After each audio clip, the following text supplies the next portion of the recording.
มาพี่น้องมาวันนี้เขาสิพามาปิ้งเป็ดพี่น้องอาหารเที่ยงบ้านหน้าเฮา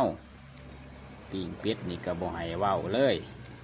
อาหารโปรดเลยนี่ยอดนิยมถ้าผู้ใดบ่มักบ่แซ่บกับบ่ต้องสแต็กพี่น้องอาหารนี่มันก็เป็นเมนูสุดยอดเท่านั้นแล้วพี่น้องนี่ปิ้งมากกับเหลืองอุยหุยอุยทุยพี่น้องโถเมนูนี่มันคือมาสุดยอดแท้